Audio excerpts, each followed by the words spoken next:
L'équilibre naturel du Drac est un état fragile et la mission de la Cléda est de le restaurer et de le préserver.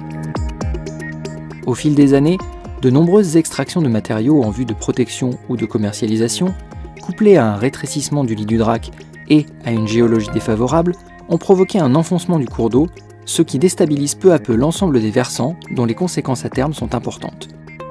Conséquences écologiques, avec la destruction du milieu de vie des poissons, la disparition de la nappe phréatique, asséchant la végétation et détruisant les adous, dont le rôle pour la faune aquatique et la limitation de l'impact des crues est essentiel, mais également des conséquences socio-économiques avec des glissements de terrain, fragilisant les infrastructures, routes, ponts, habitations. Alors, le Drac est déstabilisé sur près de 4 km, depuis l'amont du plan d'eau du Champsaur jusqu'à Saint-Bonnet-en-Champsaur. Sur ce linéaire, on observe un enfoncement majeur du lit du Drac, avec des enfoncements de l'ordre de 3 voire 4 mètres depuis les crues de 2005 et de 2008. Le Drac, à son état naturel, est un cours d'eau en tresse reposant sur un matelas de galets d'une épaisseur de 2 à 3 mètres. Aujourd'hui, ce matelas alluvionnaire a été creusé par le Drac, qui a alors atteint une couche d'argile tendre. L'érosion naturelle de ce matériau accélère désormais l'enfoncement du lit, qui se concentre alors dans un canyon de plus en plus étroit, ce qui accentue encore la vitesse du cours d'eau et la force d'érosion.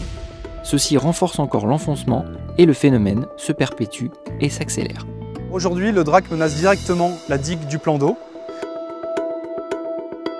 Si l'enfoncement se poursuit, la digue du plan d'eau va être affouillée, elle va rompre et on peut même imaginer un phénomène de surinondation qui provoquerait des dommages importants sur les biens et les personnes à l'aval du plan d'eau du Champsaur.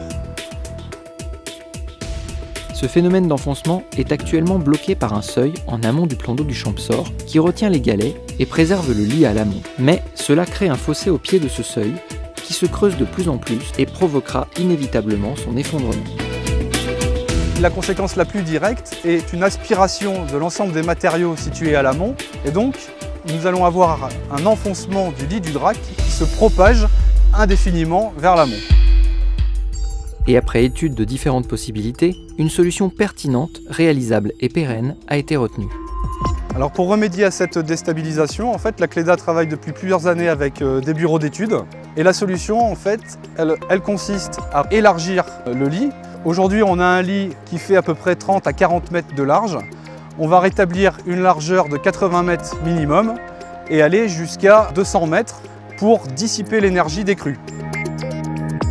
Il faut également relever le niveau du lit du Drac en le rechargeant de matériaux, en le rechargeant de galets. Cette reconstitution du matelas alluvial se fera en prélevant des matériaux sur les berges creusées lors de l'élargissement du lit,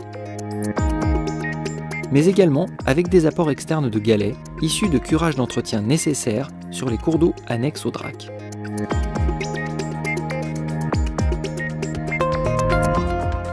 L'idée, en fait, est de permettre au Drac de retrouver une morphologie, un style fluvial en tresse, tel qu'on pouvait l'observer autrefois, et de recréer un système fonctionnel, une rivière en bon état, en bonne santé, avec une nappe phréatique, la présence d'annexes hydrauliques et une ripisylve, une forêt riveraine qui soit typique et de référence au cours d'eau alpin.